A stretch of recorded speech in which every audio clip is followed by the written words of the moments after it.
Dalam kitab-kitab usul fikih dikatakan orang awam itu tidak wajib ngerti dalil. Nah, zaman sekarang banyak orang yang dikit-dikit nanya dalil. Dalilnya apa? Dalilnya apa? Kan begitu kan? Ono hadisnya ta ora, ono Qur'ane ta ora.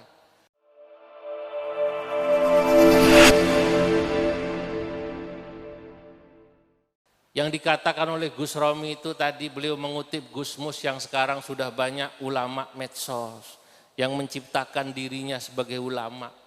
Itu betul. Dan anehnya yang begini ini sekarang diikuti. Ma'aktsara du'ata min ulama al-yutubi fa'afta bil mashhadi bila raj'il kutubi.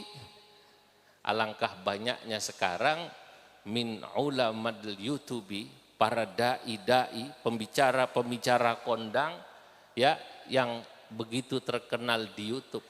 Lalu dijadikan panutan. Padahal yang bersangkutan fa'afta bil mashhadi seringkali berfatwa hanya kemudian melihat realitas bila raj'il kutubi tanpa melihat referensi kitab. Ini sekarang banyak. Oh, kelihatannya begini jawabannya. Mungkin kira-kira haram, kira-kira haram. Masya Allah, bayangkan dengan santri tambak beras, Denanyar, Tebu Ireng, Peloso, Lirboyo, Sarang, Sidogiri, Pesuruan yang banyak itu, yang kalau mau bahsul masail itu persiapannya sebulan, bahsul masailnya dari pagi sampai sore, itu kemudian baru selesai. Yang ini tidak, fa'afta bil mashhadi, menjawab seketika, plak pluk, hebat, bila raj'il kutubi, tanpa kemudian melihat referensi kitab. Atau ada orang yang kemudian menjadikan Google sebagai sabab ilmu, bukan sanad. Bukan ngaji sama masyayikh. Maka saya katakan ya hasratan lil Google li akhidus sababi. Ya hasratan wahai merugilah. Lil Googli akhidus sababi, orang yang menjadikan Google sebagai sabab keilmuannya. Lah Google itu kan tidak bisa diklarifikasi. Tidak bisa kemudian Google itu mengira jamaahnya ini atau yang bertanya kira-kira kualitasnya seperti apa. Kalau ulama dulu tidak. Kalau yang langsung ngaji, hadirin hadirat, itu seperti Kanjeng Nabi, tergantung yang nanya. Kalau yang nanya kelihatannya awam, orang awam itu tidak perlu diberi dalil panjang-panjang. Karena al-awam la yajibu atau la tajibu alaihim ma'rifatud dalil. Dalam kitab-kitab usul fikih dikatakan orang awam itu tidak wajib ngerti dalil. Nah, zaman sekarang banyak orang yang dikit-dikit nanya dalil. Dalilnya apa? Dalilnya apa? Kan begitu kan? Ono hadisnya ta ora, ono Qur'ane ta ora. Nah, di NU tidak. Kemarin Ki Haji Mustafa Bisri dalam acara Halal Bihalal NU di Jakarta, beliau katakan NU itu tidak. Sejak dulu NU itu dalil bagi jamaah dan pengikutnya ya kiainya. Ya, enggak perlu kemudian dalilnya apa, kalau kiainya melakukan otomatis jamaahnya ngikut. Kenapa? Karena mereka yakin pasti kiai memiliki otoritas di bidang itu, terutama dalam bab dalil. Nah, sekarang banyak orang yang nanya ke Google sok pinter. Bapak-bapak, ibu-ibu yang dimuliakan Allah. Saya pernah satu ketika turun dari sebuah kegiatan ceramah atau apa saya lupa, diajak diskusi, debat sama seseorang. Dan ini pasti bukan santri NU. Kalau santri NU tidak akan begini pada kiainya. Pasti sopan. Begitu turun dia tanya, Pak, menurut Bapak kalau begini hukumnya apa? Saya jawab hukumnya A, B. Dia debat. Oh, enggak bisa begitu, Pak. Menurut saya hukumnya C. Saya balik bertanya, Mas, sampean ini sebenarnya nanya atau ngajak diskusi? Kalau orang bertanya, hadirin, itu kan asumsinya yang bersangkutan tidak ngerti, lalu pengen diberi tahu.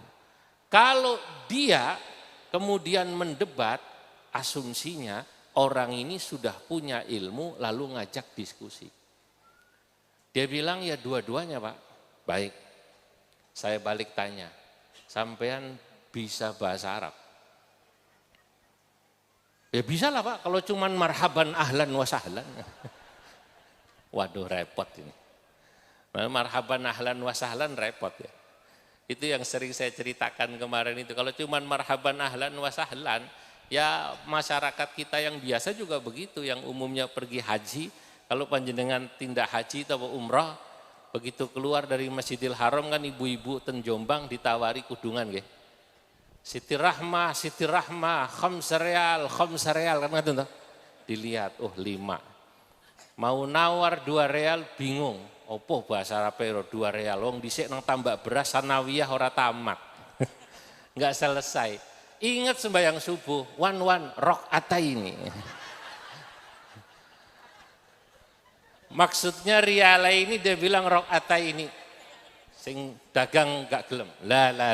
Thalatha rakaat fardalillahi ta'ala, Allahu Akbar. Ya. Nek gelem 3 rakaat. Kalau mau 3 real, maksudnya gitu. Nah, ya ini orang bahasa Arabnya masih begini, dia bilang ya kalau marhaban ahlan wa sahlan saya bisa. Oh enggak begitu. Maksud saya, sampean bisa bahasa Arab itu, bahasa Arab yang saya maksud bisa baca kitab kuning.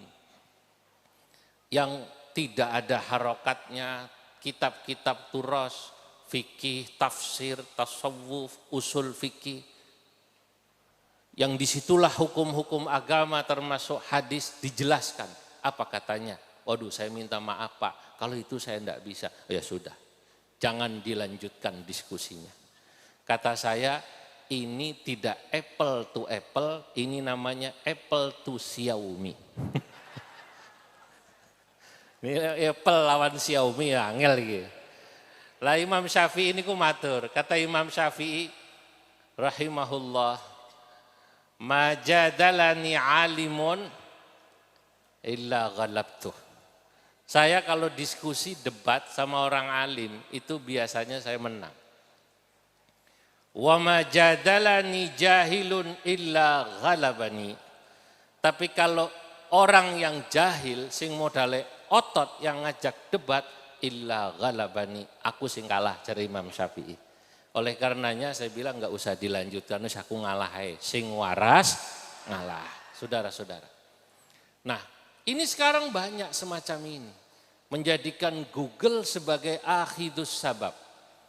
Padahal wa innamal ilmu bil isnadi wat talabi, yang namanya ilmu itu mestinya harus jelas sanadnya dan harus pakai proses mencari.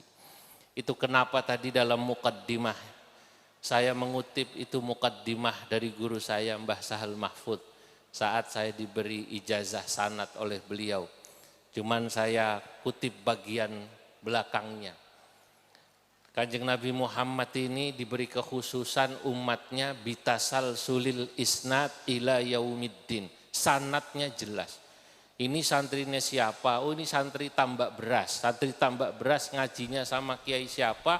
Nyambung sama Mbah Wahab, nyambung terus ke atas, nyambung Mbah Hashim, nyambung Syekh Mahfud Termas, nyambung Syekhona Khalil, dan ini ketiga guru beliau pasti nyambung pada Syekh Nawawi Al-Bantani, nyambung kepada Imam Syafi'i radhiyallahu anhu wa arda an tariqil Khurasaniyin wa an tariqil Iraqiyin. Itu pasti kalau Syekh Nawawi ke Imam Syafi'i lewat jalur Khurasan, ulama Khurasan dan ulama Irak, terus nyambung kepada Kanjeng Nabi Muhammad sallallahu alaihi wasallam. Lah ini jelas. Makanya kita beruntung. Jadi santri NU itu beruntung.